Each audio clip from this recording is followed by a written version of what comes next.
Hi friends, welcome to my channel my family dairy. ఎలా ఉన్నారండి? అందరూ బాగున్నారా? నేను కూడా బాగున్నానండి. మీరందరూ ఎలా ఉన్నారో నాకైతే కామెంట్ సెక్షన్లో కామెంట్ చేయండి. సో ఇక్కడైతే మీకు ముందు వీడియోలో చెప్పాను కదండి, డీమార్ట్కి వెళ్ళి సరుకులు అవన్నీ కూడా తెచ్చుకున్నాను అని చెప్పి. కాకపోతే ఆ రోజు ఏంటంటే వీడియో సరిగా అప్లోడ్ చేయలేదు కదా నేను. సో దానివల్ల ఆ కంగారులో ఉండిపోయాను అనమాట. మళ్ళీ అప్లోడ్ చేయడం అట్లా ఆ టెన్షన్లో ఉండిపోయి ఇంక సరుకులు అయితే ఏం సర్దలేదు. ఆ తర్వాత ఇంకా పక్క రోజు ఇప్పుడైతే సర్దుకుంటా ఉన్నాను అనమాట. సో నేను ఎలా సర్దుకుంటానంటే, ఫస్ట్ కొంచెం ఎక్కువ డీమార్ట్కి కనుక వెళ్ళాము అంటే కావాల్సిన వాటికంటే కూడా కొంచెం ఎక్కువ స్నాక్స్కి సంబంధించినవి కూడా ఎక్కువ తెచ్చుకుంటాము. సో అవన్నీ కొంచెం ఎక్కువే అవుతుంది అనమాట బిల్లు మాత్రం. అందుకే డీమార్ట్కి మ్యాక్సిమం వెళ్ళను.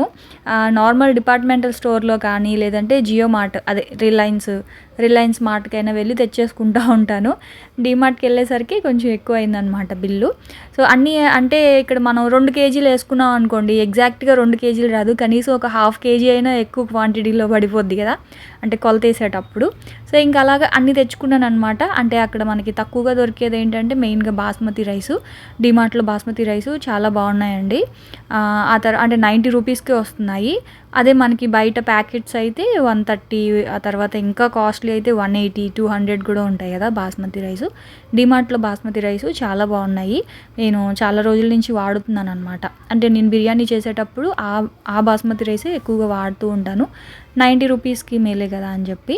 సో ఇంకా అలాగే ఒక 3 కేజీలు బాస్మతి రైసు, మినప్పప్పు ఒక 3 కేజీలు, కందిపప్పు ఒక 2 కేజీలు, అట్లా అన్నీ కావాల్సినవన్నీ కూడా తెచ్చుకున్నాను అనమాట. ఇంకా గోధుమ పిండి, శనగపిండి ఇవి కూడా మనకి డీమార్ట్లో అయితే కొంచెం రీజనబుల్గానే దొరుకుతాయి.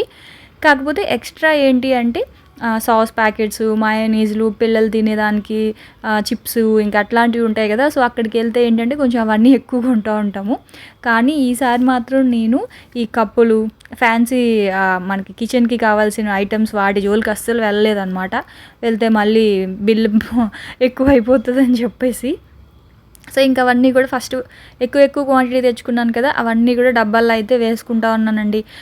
కందిపప్పు, మినప్పప్పు, సేమియా, ఇడ్లీ రవ్వ, మెయిన్గా ఎక్కువ ఇడ్లీ రవ్వ కూడా చాలా బాగుంది, చాలా సాఫ్ట్గా ఉందన్నమాట. డీమార్ట్లో మామూలుగా నేను లలిత బ్రాండ్ తెచ్చుకుంటాను ఒక్కొక్కసారి, అదేం బాగోట్లేదు, చాలా లావుగా ఉంటుంది. లూజ్ అమ్మే ఇడ్లీ రవ్వ చాలా బాగుంటుంది. ఎక్కడైనా ఏ షాప్లో అయినా సరే లూజ్ అయితే మనకి రవ్వ చాలా సన్నగా ఉంది. ప్యాకెట్ రవ్వలు అసలు ఏం బాగోట్లేదు.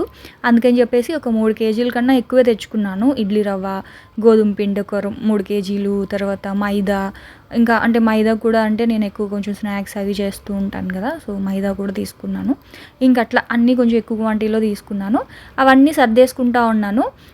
తర్వాత పూజ ఐటమ్స్, ఇంకా ఆయిల్ ప్యాకెట్లు, సీల్డ్ ప్యాకెట్స్ ఉంటాయి కదా, అవన్నీ కూడా పక్కన పెట్టేశాను అనమాట. ఫస్ట్ పొట్లాలుగా మనం కట్టుంటాం కదా, అవన్నీ కూడా సర్దేసుకుంటా ఉన్నాను. అయితే ఇవన్నీ నేను ఉదయమే క్లీన్ చేసేసానండి, మొత్తం షెల్ఫ్లు, ఆ గ్యాస్ బండ అవన్నీ కూడా. ఏమైందంటే పిల్లల కోసం స్టడీ టేబుల్ ఒకటి కొన్నాము. సో ఆ స్టడీ టేబుల్ ఇన్స్టాలేషన్కి వస్తామని చెప్పారనమాట ఈరోజు. సో వాళ్ళు వచ్చేటప్పటికి బెడ్రూమ్లో టీపాయ్ ఉంటుంది. సో టీపాయ్ ఉంటే అక్కడ టేబుల్ పెట్టడానికి అవ్వదు కదా అని చెప్పి అక్కడ టీపాయ్ తీసి వంటగదిలో వేసాను. మళ్ళీ వంటగదిలో బాగోలేదని చెప్పి వంటగదిలో ఉండే టేబుల్ తీసి హాల్లో వేసాను. అట్లా మొత్తం అన్ని ప్లేసులు అన్నీ చేంజ్ చేశాను అనమాట ఈరోజు ఇంట్లో. సో ఇవాళ పనిలో పని అవి చేంజ్ చేయడం కాదు, కానీ ఇంట్లో అంతా డస్టింగ్ అయిపోయింది ఉదయం అనుకోకుండా. నేను మామయ్య కలిసి ఇంకా అవన్నీ సర్దడం ప్లస్ అంతా కూడా క్లీన్ చేసామన్నమాట. పనిలో పని ఇంకా చూసారు కదా, మొత్తం అంతా కూడా షెల్ఫ్లు లోపల అంతా కూడా కాలిన్ పెట్టి అంతా కడిగేసాను, నీట్గా తుడిచేసాను అనమాట. సో ఇంకా అవన్నీ కూడా నీట్గా అలా సర్దేసుకున్నాను. ఇంకా ఆయిల్ ప్యాకెట్స్ అయితే మాత్రం నేను మామూలుగా 5 కేజెస్ కొంటాను. ముందే అంటే ఒక 1 వీక్ ముందే 2 కేజెస్ తెప్పించేసాను. సన్ఫ్లవర్ ఆయిల్ ఒకటిని, పల్లి ఆయిల్ ఒకటి. సో అందుకని ఇప్పుడు 3 కేజెస్ అంటే 3 ప్యాకెట్స్ తెచ్చుకున్నాను అనమాట. మామూలుగా క్యాన్ కొనుక్కోవచ్చు 5 లీటర్స్ది. అంటే మనకు ఒక్కొక్కసారి ఎమర్జెన్సీగా ఆయిల్ అయిపోయినప్పుడు కేజీ ప్యాకెట్స్ కొనుక్కుంటాం కదా, సో అప్పుడు వాటిల్ని మైనస్ చేసి తర్వాత ఎన్ని కావాలో అన్ని ప్యాకెట్స్ అయితే తెచ్చుకుంటారనమాట. ఆ తర్వాత ఇంకా సోప్లు, పేస్ట్, ఆయిల్ అడుగుతున్నారు, అక్క మీ తలకి మీరు ఏ ఆయిల్ వాడతారు అని. మా ఇంట్లో మ్యాక్సిమం మేము పారాషూటే వాడతామండి. పారాషూట్ ఆయిల్లో తలస్నానం చేసే ముందు కొంచెం ఆముదం కలుపుకొని తలకి పట్టిస్తానమాట. లేదు అనుకుంటే అవిసె గింజలు జెల్ ఉంటుంది కదా, అవిసె గింజల్ని వాటర్లో వేసి మనం ఉడికిస్తే ఒక జెల్ లాగా వస్తుంది, దాన్ని కొబ్బరి నూనెలో మిక్స్ చేసి పెట్టుకుంటాను. సో అదేంటంటే కొంచెం మనకి హెయిర్‌కి కండిషనింగ్ లాగా అయ్యి చాలా బావుంటది. సాఫ్ట్‌గా ఉంటదనమాట. అంతేనండి. అంతకు మించి నేను పెద్దగా అయితే ఏమి వాడను. నేను మా ఇంట్లో అందరం వాడేది పారాషూట్ ఆయిలు. ఆ తర్వాత పూజ సామాన్లు ఉంటాయి కదా! పూజ ఆయిలు, అగరబత్తులు అవన్నీ ఒక పక్కన పెట్టేశాను. ఆ తర్వాత మిగిలినవి ఉంటాయి కదండీ! కొన్ని సరుకులనేవి మనకి మిగులుతాయి కదా! సో, అవన్నీ కూడా ఇలాగా బాక్సెస్‌లో ఏసి పెట్టేసుకున్నాను. ఇదేంటి అంటే ఫ్రిడ్జ్ బాక్సులండి ఇవి. పాత ఫ్రిడ్జు అమ్మేసాం కదా మొన్న. వాటిల్లో ఉంటాయి కదా స్టోరేజ్ బాక్సులు అవన్నమాట. సో, అవి మాత్రం నేను తీసి పెట్టుకున్నాను. ఇవి మంచి ప్లాస్టిక్ కదా! సో, అవైతే ఎందుకులే వేయడం అని చెప్పేసి అవి తీసి పెట్టుకున్నాను. వాటిల్లో ఇట్లా మిగిలిన సరుకులన్నీ కూడా ఇలా పెట్టేసి చిన్న రూమ్‌లో మంచం కింద ఉంటది కదా! సో, మంచం కింద పెట్టేస్తాను. అయితే మా ఇల్లు మొత్తం చీమలేనండి. నేనేం చేస్తున్నానంటే అందుకే ప్రతి దానికి కూడా లక్ష్మణ రేఖ గీయడం, కింద కూడా మెయిన్ గచ్చు మీద కూడా గీతలు గీసేస్తున్నాననమాట. అంటే ఆ గీతలు దాటి చీమలు అవతలకి వెళ్ళకుండా, డబ్బాల్లోకి వెళ్ళకుండా అంత ప్రొటెక్ట్ చేయాల్సొస్తుంది సరుకుల్ని. మొత్తం అంతా చీమలు తినేస్తున్నాయి. మెయిన్‌గా పల్లీలు, పుట్నాలు ఈ రెండిటిని అయితే పంచదార, బెల్లం ఈ 4 ఎక్కువ తినేస్తున్నాయి చీమలు. మ్యాక్సిమం వాటిల్ని నేనైతే ఫ్రిడ్జ్‌లో పెట్టేస్తా ఉన్నాను. పంచదార, బెల్లం అయితే ఫ్రిడ్జ్‌లోనే ఉంటున్నాయి. ఇంకా పల్లీలు ఏంటంటే మనకి ఇంక అప్పుడప్పుడు వంటగదిలో అవసరం కదా! అస్తమాను ఫ్రిడ్జ్ దగ్గరికి వెళ్ళలేక కొన్ని ఫ్రిడ్జ్‌లో పెడుతున్నాను. కొన్నేమంటే బయట పెట్టుకుంటున్నాననమాట. సో, ఇంక అలా మొత్తం అన్నీ సర్దేసి మొత్తం అంతా నీట్‌గా చీపురుతో తుడిచేసాను. ఆ తర్వాత ఇంకా దోసకిని ఇంకా ఇడ్లీకి పప్పయితే నానబెట్టాను. పనిలో పని ఇంక అవి గూడా ఏసేస్తే ఒక పని అయిపోద్ది గదా అని చెప్పేసి. అయితే మన సబ్స్క్రైబర్ ఒకళ్ళు అడిగారండి, "అక్క మీరు గ్రైండర్ వేసేటప్పుడు అంటే దోస పిండి గానీ, ఇడ్లీ పిండి గానీ గ్రైండర్ ఏసేటప్పుడు ఒకసారి చూపించండి అక్క" అని చెప్పి. అసలు తనకేమో దోసలు సరిగా రావట్లేదంట. ఏవండీ మిక్సీ అయినా సరే, లేదు గ్రైండర్ అయినా సరే, దేంట్లో అయినా సరే మనం రుబ్బేటప్పుడు మనకి పిండి పట్టుకుంటే వెన్నలాగా ఉండాలనమాట చాలా సాఫ్ట్‌గా. అప్పుడే దోసలు చాలా బాగా వస్తాయి. బరకగా ఉంటే దోసలు రావండి. అయితే నేనైతే ఇక్కడ 3 గ్లాసులు బియ్యము, 1 గ్లాసు మినపప్పుని కడిగి నానబెట్టేసి అందులో అర గ్లాసు అటుకులైతే కడిగి నానబెట్టి అవి కూడా వేశాను. సో, అటుకులు వేయడం వల్ల దోసలు ఎర్రగా రావడంతో పాటు సాఫ్ట్‌గా కూడా ఉంటాయి. మన ఇష్టం, మనకి 2 రకాల దోసలు వస్తాయి. పేపర్ దోస కావాలన్నా పేపర్ దోస వస్తది. సాఫ్ట్‌గా స్పాంజ్ దోస కావాలన్నా వస్తదనమాట. ఒకే పిండితో 2 రకాలుగా వేస్తాను నేనైతే. సో, ఇంకా గ్రైండర్ అయితే వేసేసి ఇంకా మా వాళ్ళ కోసం అయితే టీ పెట్టేస్తా ఉన్నాను. ఈవినింగ్ అయింది కదా! అయితే టీ పొడి మార్చాను. ఇదివరకు ఇలైచీ ఫ్లేవర్ ఉండే టీ పొడే తెచ్చాను. ఇప్పుడు టాటా వాళ్ళది నార్మల్ టీ పొడి ఉంటే తెచ్చాను. 3 రోజెస్ లాగా ఉందనమాట. అందుకని కొంచెం ఇలైచీ పొడి కూడా వేసి టీ పెట్టేశాను. ఇంకా పిల్లలకైతే మాత్రం ఇంకా రాగానే అసలు వచ్చిన దగ్గర నుంచి పెద్దగా స్నాక్స్ అయితే వాళ్ళకి ఏం చేసి పెట్టట్లేదు. ఈ ఎండ ఉక్కకి వంటగదిలో ఉండలేక అసలు పెద్దగా చేయట్లేదనమాట. ఇంక ఇప్పుడు కూడా చాలా సింపుల్‌గా అయిపోయి బన్ పిజ్జా చేసేస్తున్నానండి.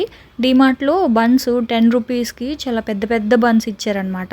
అంటే చాలా పెద్దగా ఉన్నాయి ఆ బన్స్. ఒక్క బన్ పిజ్జా ఒక మనిషికి కడుపు నిండిపోద్దనమాట. అంత పెద్దవిగా ఉన్నాయి ఆ బన్స్ అయితే. సో, ఇప్పుడు ఆ బన్ పిజ్జా చేద్దామని చెప్పేసి క్యాప్సికము, ఆనియన్ కట్ చేసుకున్నాను. స్వీట్ కార్న్ ఇంకా టమాటా కూడా వేసుకోవచ్చు. కాకపోతే టమాటో వేస్తే పిల్లలు తినట్లేదు. స్వీట్ కార్న్ ఏమో లేదు. అందుకని నేను ఆనియన్, క్యాప్సికమ్ తీసుకున్నాను. అలాగే కారము అంటే ఎండుమిరపకాయల పొడి, మిరియాల పొడి చేసి పెట్టుకున్నాము అంటే ఇలాంటివి ఈజీగా ఉంటదనమాట. ఎండుమిరపకాయల పొడి, చిల్లీ ఫ్లేక్స్ అంటాం కదా! సో, దాన్ని చేసి పెట్టుకుంటే ఇలాంటి ఐటమ్స్ చేసేటప్పుడు బావుంటది. సో, దాంట్లో కొంచెం ఉప్పు కూడా వేసుకొని బాగా మిక్స్ చేసేసాను. ఆ తర్వాత చీజ్ కూడా బాగా తురిమి పెట్టేసుకున్నాను. ఇంకా ఇదొచ్చేసి ఇదిగోండి బన్స్ చూసారు కదా ఎంత పెద్దగా ఉన్నాయో బన్స్ అనేవి. చాలా పెద్దగా ఉన్నాయండి. 10 రూపీస్‌కి మేలే అనిపించింది నాకైతే. ఒక హాఫ్ తినేసరికి కడుపు నిండిపోయింది. నాకైతే ఒక్క బైట్ అంటే ఒక్క పీస్ సరిపోయింది. ఇంకా అట్లా నలుగురు 4 పీసులు అలా తినేసాం. మామయ్య ఇలాంటివన్నీ తినరులేండి. మామయ్యకి ఇష్టం ఉండదు. అయితే విష్ణు సాస్ ఎక్కువ తినడు. వాడు చూస్తే మాత్రం తినడు. చూడకపోతే మాత్రం తినేస్తాడనమాట. సో, అందుకని చెప్పి వాడు దాంట్లో కొంచెం వేసాను. మీ దగ్గర షెజ్వాన్ సాసు అట్లాంటివి ఉంటే అది వేసుకోండి. పిజ్జా సాస్ కానీ షెజ్వాన్ సాసు. లేదు అనుకుంటే ఇలాగ మయోనీసు, టమాటా కెచప్ పైన ఇలా అప్లై చేసేసేయండి. ఈ బన్ పిజ్జానే కాదు, పిజ్జా బేసెస్ ఉంటాయి కదా! సో, పిజ్జా బేసెస్ కానీ లేదంటే చపాతీలు కాల్చుకుంటాం కదా! మనం నైట్ కాల్చిన చపాతీలు ఒక్కొక్కసారి మిగులుతాయి ఉదయానికి. సో, ఆ చపాతీల మీద కూడా ఇలాగే మయోనీసు, కొంచెం టమాటా కెచప్ వేసేసి ఇలా స్టఫింగ్ వెజిటేబుల్స్ అన్నీ పెట్టేసి పైన చీజ్ వేసేసి ఆ పైన ఇంకొక చపాతీని క్లోజ్ చేసి కూడా మనం టోస్ట్ చేసుకోవచ్చు చపాతీలు. అది కూడా చాలా బాగుంటుంది. లేదు అనుకుంటే ఇలా ఇదిగోండి మొత్తం వెజిటేబుల్స్ అన్నీ బన్ మీద పెట్టేసి ఆ పైనంతా చీజ్, ఇది వచ్చేసి ప్రాసెస్ చీజే, మోజరెల్లా చీజ్ ఏం కాదు. సో అదంతా పైన పెట్టేసి దీన్ని ఓవెన్లో కావాలనుకుంటే ఓవెన్లో, లేదు అనుకుంటే స్టవ్ మీద అయితే ఇలాగా బేక్ చేసుకోవాలి. ఒక ప్లేట్లో పెట్టేసుకోండి, అన్నీ పెట్టేసుకొని ఒక 15 మినిట్స్ కాదు 10 మినిట్స్ పాటు సరిపోతుంది. కరెక్ట్గా 10 మినిట్స్ మీడియం ఫ్లేమ్లో కనుక మనం స్టవ్ మీద ఏదైనా ఒక నాన్ స్టిక్ ప్యాన్ కానీ, లేకపోతే ఏదైనా కొంచెం మందపాటి గిన్నె ఉంటుంది కదా, స్టీల్ గిన్నె కాదు, ఏదైనా వేస్ట్గా ఉన్న మందపాటి గిన్నె, అల్యూమినియం గిన్నె అట్లా ఉంటాయి కదా, సో అలాంటిది ఏదైనా పెట్టి మీడియం ఫ్లేమ్లో 10 మినిట్స్ టైమర్ పెట్టేయండి. 10 మినిట్స్కి మనకి బాగా ఆ చీజ్ అంతా బాగా మెల్ట్ అయిపోయి చాలా బాగుంటుంది అనమాట. సో ఇంక ఈ లోపల టీ అయితే బాగా మరిగిపోయాయి. నాకు మామయ్యకే, ఇంకా మా వారు రాలేదు. సో తను వచ్చేసరికి ఇంకా లేట్ అయిపోతుంది. మళ్ళీ మొన్నటి వరకు కొంచెం ఎర్లీగానే వచ్చేసేవారు, ఇప్పుడు మళ్ళీ యాజ్ యూజువల్ 6 అయిపోతుంది వచ్చేసరికి. సరే అని చెప్పి ఫస్ట్ నేను మామయ్య అయితే టీ తాగేద్దాం అని చెప్పి టీ తాగుతూ ఉన్నాము. ఇంకా తర్వాత పిల్లల కోసం ఇదిగోండి, ఇది మేము టీ తాగే లోపల ఇదైతే బాగా మెల్ట్ అయిపోయింది. చూసారు కదా చీజ్ అంతా ఎంత బాగా మెల్ట్ అయిపోయిందో. వెజిటేబుల్స్ కూడా మనకి ఆవిరికి అవి బాగా బేక్ అయిపోతాయండి, మీకు ఆ డౌట్ అయితే ఏమి ఉండొద్దు. వెజిటేబుల్స్ కూడా చక్కగా అయిపోతాయి, కాకపోతే మనకి కాలినట్టు రాదనమాట. అదే ఓవెన్లో అనుకోండి, పైన చీజ్ కూడా కొంచెం రెడ్ కలర్లో కాలి అట్లా ఉంటుంది. ఇది మనం స్టవ్ మీద కాబట్టి చేస్తున్నాము, పైన అలా రాదంతే. కావాలి అనుకుంటే మీరు ఓటీజీ అలాంటివి కనుక ఓవెన్ ఉన్నా కూడా పెట్టుకోండి. 5 మినిట్స్ చాలు ఓవెన్లో అయితే. స్టవ్ కాబట్టి మనం మీడియం ఫ్లేమ్లో బేక్ చేసుకున్నాం కాబట్టి 10 మినిట్స్ టైం పట్టింది. సో ఇదిగోండి ఇంకా పిల్లలకైతే ఇచ్చేసాను. మామయ్య ఏమో వద్దమ్మా నాకు అని అన్నారు. మామయ్య అసలు సమ్మర్ కదా చాలా తక్కువ తింటున్నారు, అసలు ఏం తినట్లేదు, ఏం తిన్నా కూడా పడట్లేదమ్మా వద్దు అని అంటా ఉన్నారు. సరే అని చెప్పి ఇంక పిల్లలకి పెట్టేశాను. ఇంకా నేనైతే ఒక పీస్ ఉంచుకున్నాను, మా వారికి ఇంకొక పిజ్జా చేశాను అనమాట. తను వచ్చిన తర్వాత ఇద్దామని చెప్పేసి. ఇంక పిల్లలు మాత్రం చాలా ఇష్టంగా తింటున్నారండి. పడుకొని లేచారు ఇప్పుడే, ఇంకేం పని ఉండట్లేదు. ఏసీ రూమ్లో నుంచి అసలు మేము ఎవరూ బయటికి రావట్లేదు, మామయ్య కానీ నేను పిల్లలు అందరం ఇంకా ఆ రూమ్లోనే ఉంటున్నాము. ఇంకా తర్వాత 5 అయితే అప్పుడు బయటకు వస్తున్నాం అనమాట. సో ఇవాళ నాకు కొంచెం పని ఉంది కాబట్టి నేను కొంచెం మధ్యాహ్నం నుంచి అలా పని చేసుకుంటా ఉన్నాను నిద్రపోకుండానా. ఆ తర్వాత ఇంక ఇక్కడైతే ఈ లోపల దోసపిండి అయితే రుబ్బేసింది గ్రైండర్లో వేస్తే ఇదొక అడ్వాంటేజ్ అండి. మిక్సీ అనుకోండి మనం అక్కడే నించోని ఉండాలి, గ్రైండర్ అయితే మాత్రం అట్లా ఏం కాదు కదా. ఇంక ఇప్పుడేమో దోసపిండి అయిపోయింది, తర్వాత ఇడ్లీకి కూడా రుబ్బేస్తాను. గ్రైండర్ ఒకసారి ఆన్ చేశాను అంటే మ్యాక్సిమం ఇడ్లీకి దోసకి రెండింటికి వేసేస్తాను అనమాట. ఇప్పుడు ఏంటంటే పిల్లలు కూడా వచ్చేసారు కాబట్టి ఇంక దోసపిండి ఇడ్లీ పిండి మాత్రం ఎప్పుడు స్టాక్ పెట్టుకుంటాను. ఎప్పుడైనా ఇంకా నైట్ టైం కూడా ఒక్కొక్కసారి పిల్లలు టిఫిన్ తినేస్తామంటారు. సో అందుకని చెప్పేసి ఎప్పుడు నేను మెయిన్గా ఇడ్లీ అండి, దోశకి వేసినా సరే ఇడ్లీ అడుగుతారు వాళ్ళు. ఇడ్లీ మాత్రం 2-3 డేస్కి ఒకసారి ఇడ్లీ పిండి కలుపుతూనే ఉంటాను, గ్రైండర్ అనే కాదు మిక్సీలో అయినా సరే ఇడ్లీకి మాత్రం వేస్తూనే ఉంటాను. అయితే పొట్టు మినపప్పు తెచ్చాను కదా, ముందు పొట్టు మినపప్పు తెచ్చాను, అదైతే ఒక 1/4 గ్లాస్ ఉంది. సరే అని చెప్పి ఇంకా అదే నానబెట్టేశానండి. ఇదిగోండి అయితే నానబెట్టినప్పుడు కంప్లీట్గా పొట్టు తీయను, కొంచెం పొట్టు ఉంచేసి కొంచెం అయితే తీసేస్తాను. అయితే నాకు అస్సలు పొట్టు తీయడం వచ్చేది కాదు, వాటర్ చాలా వేస్ట్ చేసేదాన్ని అనమాట. నేను కూడా ఒకసారి యూట్యూబ్లోనే చూశాను, ఒకళ్ళు ఇలా చేస్తున్నారనమాట.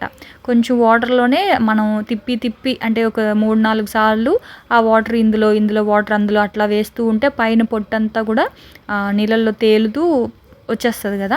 అయితే నేను దాదాపు 70% పొట్టు అయితే తీసేసాను, ఒక 30% వరకు పొట్టు అయితే ఉంచేసాను. పొట్టు ఇడ్లీ బాగానే ఉంటుంది, మంచిది కదా అని చెప్పేసి.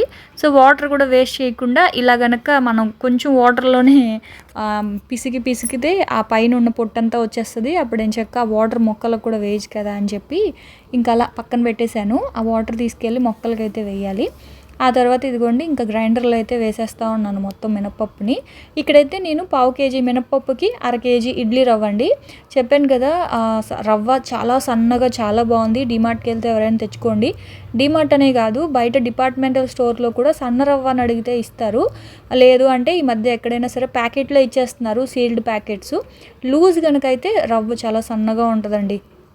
రాజమండ్రి అంతా కూడా మనకి సన్న రవ్వే దొరుకుతుంది.